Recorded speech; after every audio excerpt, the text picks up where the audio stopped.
Welcome back to this channel. It's your resident internet psychic medium and spiritual advisor, Mystic Rain, and today I would like to talk to you guys about peace. I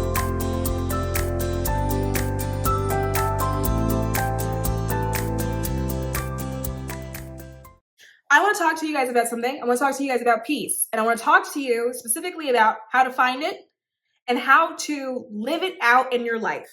The majority of you are not at peace. That's okay. It's not a judgment. Why? Because the world isn't at peace, right? And we feel it, we feel the energy. And so therefore a lot of us are in a state of upheaval and a state of disturbance, and we also don't feel it. But I learned a very crucial lesson about it, and a very crucial lesson about how to feel it, right? How to live every day and like walk in the feeling of peace. So backstory, how I got here, right? My journey started in July. It was July 1st. Long story short, some of you guys know this story, or maybe long story long, I don't even know. I got into an argument with my family member back in the summer. And I remember being just really upset about it, and like the anxiety and the heart palpitations were going. And I was like, oh my God, like, did I lose this person to the point where like they don't want to be in my life anymore? Oh my God, I can't believe whatever.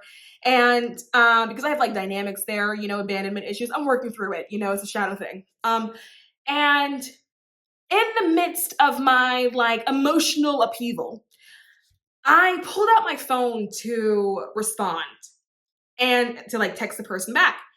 And Spirit said to me, don't text them back. I remember being kind of confused because I was like, when have you ever intervened with like people like that, in the sense of like, talk to them, don't talk to them, interact with that person, don't interact with that person. Like, you don't really do that, but they did. And I listened. So I put the phone down. But it didn't stop me from like ruminating over the conflict and ruminating over what had happened, and not being able to sleep at night, and then crying a lot over it because it was actually something that actually really hurt my feelings. Like, I'm not a robot, And the next day I woke up and I still had the anxiety and I still had the heart palpitations, and I was so upset that I had a moment where I said, you know what? And I said it out loud. I was in my bedroom and crisscross applesauce style on my bed, sitting up. And I was so upset that the level of sort of energetic chaos that I felt like was swirling around me, I was like, I just can't do this anymore. That compared with the things I got going on in my personal life, the stress that I got going on at the job, just like life stuff. I was like, I can't do this. And I said, you know what? And I did this motion with my hands. And out loud, I said, I choose peace. And then I said, I don't want to live like this. I don't want to live in an environment where I feel like I don't have peace. I don't want to live in an environment where I feel like I'm surrounded by people and I don't have freedom to speak. I don't want to live in an environment where I feel unhappy, and I don't want to live in an environment where I feel like I have to be surrounded by people that don't actually love me. And the reason why I'm surrounded by those people is because I myself am still fighting for their approval and for their love. And so it was a whole, you know what, fuck it moment. Peace, damn it, peace. And then something happened in that moment where when I said it out loud, because I meant it, I just was like, I can't do this anymore. The energy, I felt it like in the room, I felt the energy settle down. It's almost like it dropped out of the air. Like it just dropped on the floor and it just settled down, and I just felt it. And I was overwhelmed. And in that moment, I got all this clarity. Spirit stepped in and they said, are you sure? And I was confused about that because I thought, well, I hope so. Like, is that, I didn't know I had to be sure about choosing peace, right? But yeah, I choose it. I don't want to feel how I'm feeling anymore. And they said, and then they asked me twice, are you sure that you're sure? And I was like, yeah. And at that point, my mother, for those of you that are new, she's dead. She stepped through, right? And she was like, okay, we'll help you. And then that was the end of the spirit conversation. And I remember being kind of confused. Like, I didn't know I needed help with that. I thought like peace was a mindset, So I was like, okay, sure. And then immediately after that, I started to get all these hits, right? All these like intuitive hits. I was guided to go do this, go do that, go to that place. And so I got, maybe within like 2 days, I got like this intuitive hit that I needed to go to this one metaphysical bookstore that's in the place that I live, in the city that I live in. And so I went, and I didn't know why I was there, and I didn't know what I was looking for, and I didn't have like a plan to buy anything specific. I just know Spirit told me to go, and so I went. And so I remember it was a Saturday, and it was a beautiful day. And so I was like, I'm just gonna have an outing. We're gonna go to Starbucks. We're gonna go to Trader Joe's. I'm gonna go to the bookstore, and like I'm just gonna have fun, right? And so, and I went, and then I'm just in the bookstore, like in the metaphysical bookstore, browsing, not really knowing what. And this random man came up to me, and like, and his energy, he's like such this powerful, like energetic force. He come up to me, and he very sweetly and very kindly was like, oh, you should come. I'm doing a group reading. He may be watching me, by the way, by now. If you're watching me, hi, how you doing, honey? But what I had thought when he had initially asked me was like, this is a plot for money. I don't really feel like spending more money. That's not really what I came out to do today. So I very politely was like, oh yeah, sure, I'll check it out. But when he had walked away, I wasn't actually sure if I was going to check it out or not. I was just like, we'll see kind of how I feel, how like we'll play it by ear or whatever. He came back the second time, and he was like, no, seriously, you should come. And so I was like, well, how much is it? And he was like, free. And I was like, ooh. So I went, naturally.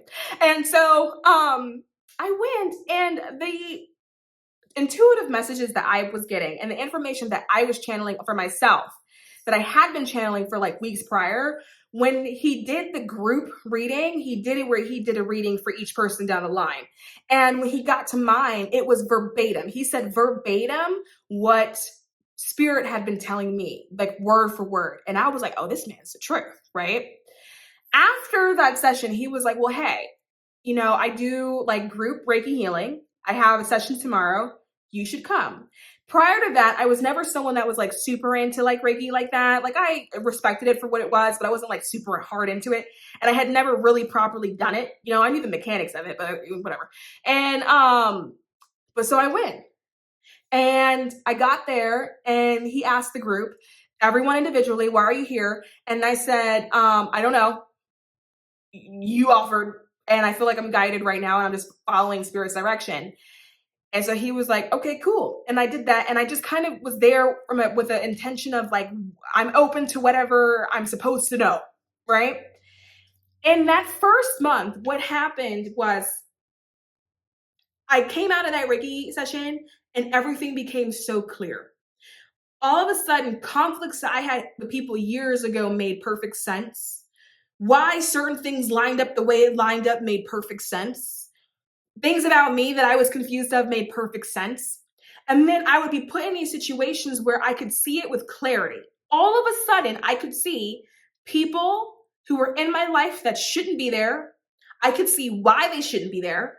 I could see physical locations that I would visit that I should never step foot in the establishment. I could see why I'm not supposed to step foot in the establishment. And for 30 days, I was just like open to like, where the hell am I? Why am I here? Why am I doing this with my life? Why are these people a part of my life? Why am I okay with that? Right? And it was just like this 30 days of clarity. Spirit then was like, go back. You need to go back every 30 days for 90 days. So I went back the next time he had a session, because he does them once a month. Right? And that intention I set for that session was, okay, now that I can see things that are not supposed to be there, I'm going to trust in Spirit. And my intention for this session is that I release all those that are no longer serving my highest good. And that I recognize that that may be person, places, or things, whatever nouns, right? I knew that it could be any of those things. That meant that the tower may have to fall, but I'm trusting the situation. And then I came out of that Reiki session, and I kid you not, within 24 to 48 hours, people started dropping like flies. Family members out, friendships out. All of a sudden, these people that existed the 30 days prior no longer existed in my life. Situations that existed 30 days prior no longer existed in my life. Everything started to get cleared out, right? And the thing is, it's not totally cleared yet. There's still some things that are lingering, but it's a very vivid, bright, very clear time is a ticking. And so I said, okay, great. Am I done? I said, no. Remember, you have to go another 90 days. This is a very long story, by the way. And so I didn't have an opportunity to go because I got sick, but I did feel distant Reiki. And so I don't know if he knows that I know this, but he also sent me some distant Reiki, which I'm actually really appreciative of because I didn't ask him to do that, nor did I pay for that. But I could sense that it was him because I can sense when people are doing things, some energy, I can see the face. When it happens, it pops up in my mind's eye, right? So when people start manipulating what my energy field, I can see it. But I was very appreciative of that, right? What ended up happening was that it was like an integration period. And so when I asked Spirit, like, what was the point of that second month when things started leaving? Because this really sucks. This is really sad. Spirit was like, you must grieve. And this brings me back to the top about when you are seeking peace, the part of peace that people don't recognize is that one part of it requires that you grieve. You're supposed to go through the 5 steps, right? In order to reach a place of acceptance. Because in order to find true peace, that means you have to get rid of the things in your life that are not peaceful. And unfortunately, the majority of those things are the things that are currently in our life. That's why you are in a state of not being peaceful, right? So if you are currently living a life where you just don't feel peace, that means everything in it and everyone around you is what's creating that. It is energetic disturbances and interference, right? Things that are no longer resonating with you or your energy or what you want for yourself or what you want for your life. And once you choose peace, it has to clear itself out.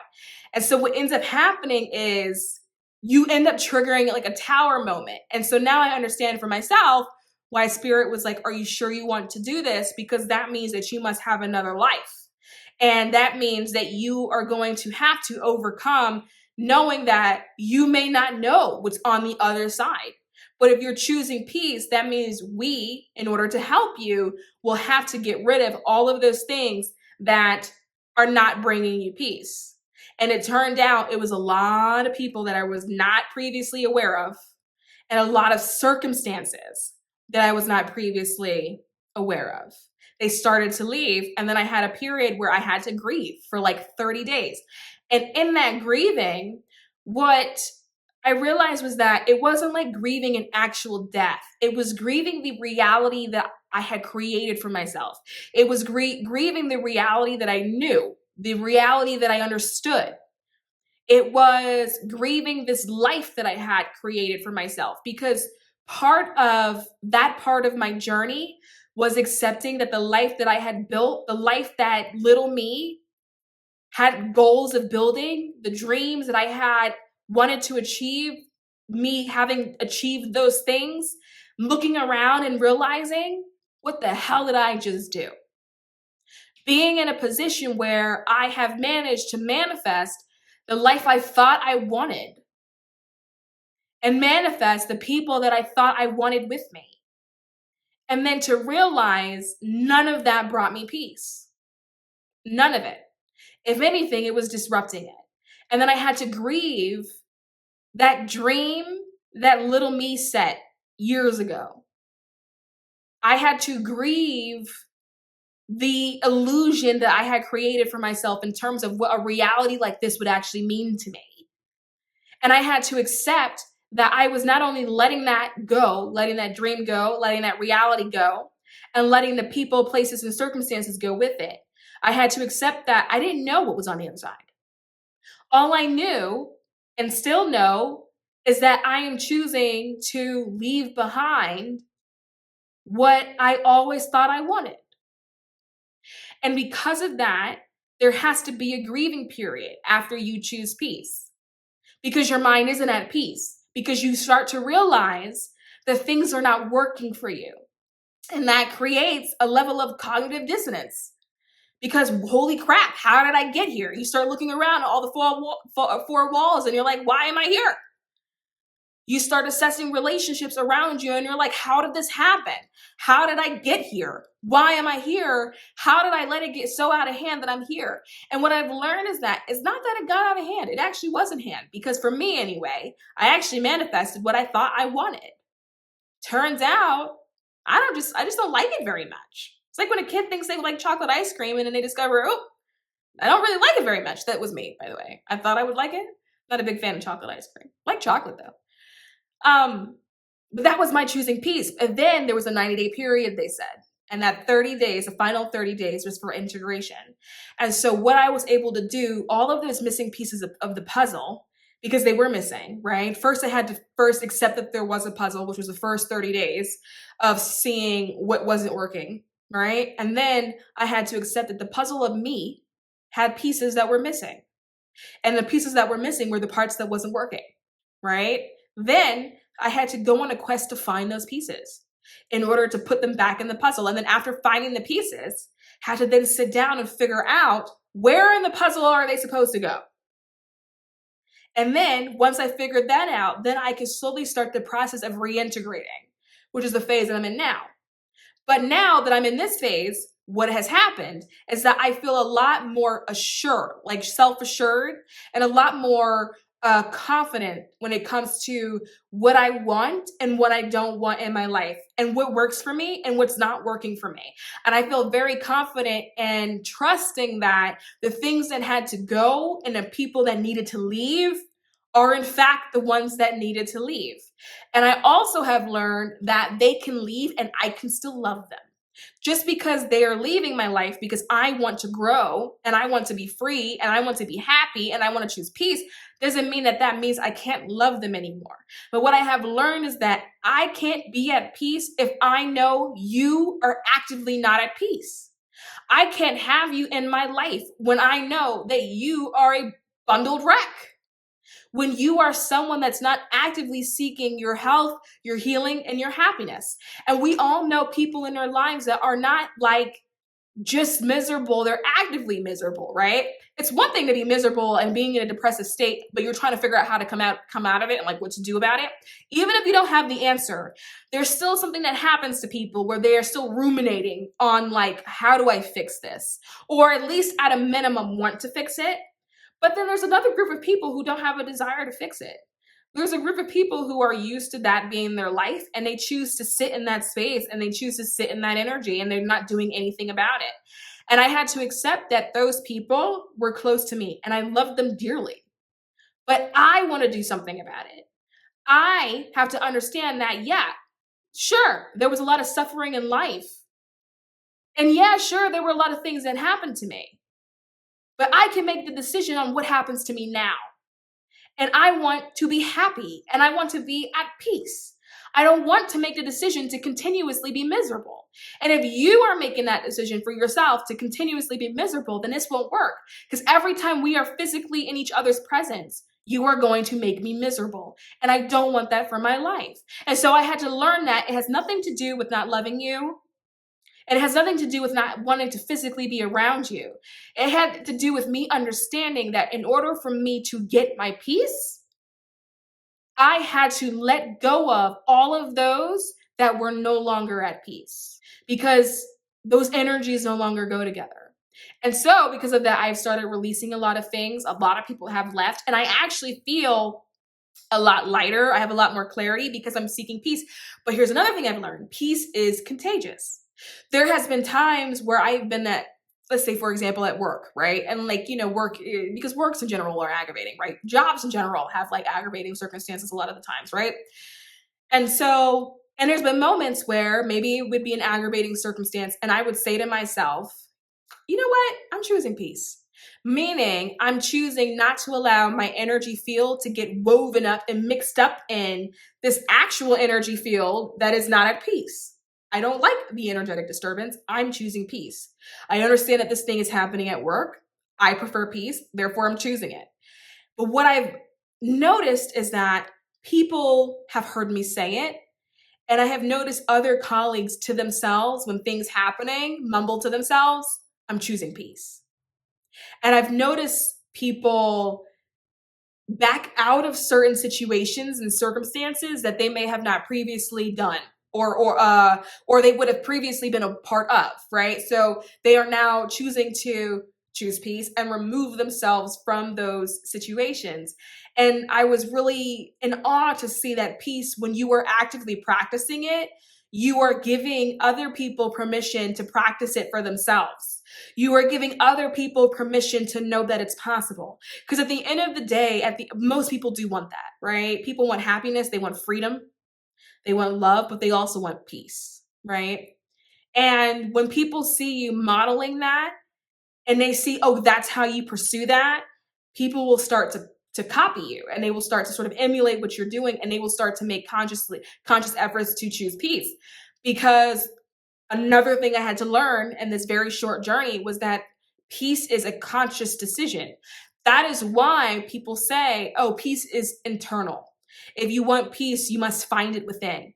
It's because peace is a conscious decision. You must consciously choose to be in that state. You must constantly choose to experience a state of peace, because this world and this reality is not at peace, and this world and reality is not going to be at peace. I just don't see it happening, and I'm psychic. It's not meant to, right? It's a reality and a simulation of lessons. And lessons, unfortunately, oftentimes are unpeaceful, right? There's no peace there. And so it's not going to be found externally, right? We also have to think about the fact that we're existing in a world of war and famine and genocide and grotesque things happening to humans every single day.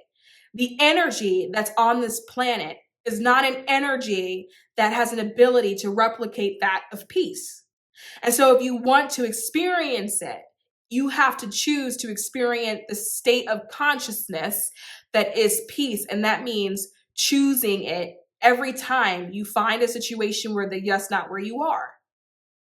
And if you are really ready to let it go, then that is energy work. You can clear it. You can do so by meditating. You can do so by praying. And you set your intention to release that no longer serves you. But understand that when you start the process of release, make sure that you're truly ready, because things that will leave your life will be things that, one, you may not have been aware of was causing the problem, and two, maybe things or people that you love. But for everyone, you reach a crossroads and you reach a choice point where you have a decision to make, where you choose them or you choose you. Because one thing about me, I cannot be my highest version if I'm not okay.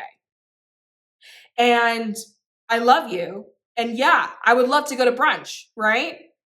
But if you are someone that's creating a dynamic where I'm not okay and I'm not at peace, then I cannot be my highest version. And at the end of the day, I got things to do. I got a mission on this planet. You're slowing me down. And I also know that we will see each other again. Even if it's not this lifetime, we will still see each other again. And I've had to allow myself to be okay with that being the circumstances. Because for me, I made the decision to choose peace. And so if you are someone that's in that position where you're like, I just need peace for me. I just want to be happy for me, right? I just want to feel lighter for me. It's been so long since I felt light, where I felt like there was no pressure on my chest, where I felt like there was no pressure on my shoulders, or I felt like there was no pressure on my back. I just want that for me. You will start to see all of the things and all of the people that were the ones that was actually adding to that pressure. And once you're aware, you have a responsibility. What are you going to do with that information? Are you going to continue to choose yourself and continue to choose your peace? Or are you going to continue living the life that you are currently living? Because a lot of you don't like the life that you're living. Not a judgment, we just talk. So what are you going to do about it? I had to make a decision for myself. I had to make a decision that I didn't want to be in that position. I didn't want to be in a position where I felt like I was doing a lot for a lot of people and no one cared. I didn't want to be in a position where I felt like I was doing a lot for a lot of people, and if I dropped dead today, nobody would care. I hated that. I hated feeling that I was that insignificant to some people. And there's a lot of you that have people in your lives where you feel that insignificance sometimes. And when you were in that situation, there's nothing about that situation that brings peace. It brings pain. It brings heartache. Sometimes it brings guilt. It can bring regret, resentment. But I know that I'm better than that. I know that I'm more than that. I'm bigger than that. And I don't want to experience that. And if you are going to be someone that's going to come into my life in order to produce those experiences, it's my responsibility to say, no, you're not welcome because you don't bring peace. So I'm going to leave you with that. And I'm also going to leave you with a peace be with you. Because that's where I'm at these days. As always, guys, if you like what you see, subscribe to this channel. And if we don't meet again, I'll see you next lifetime.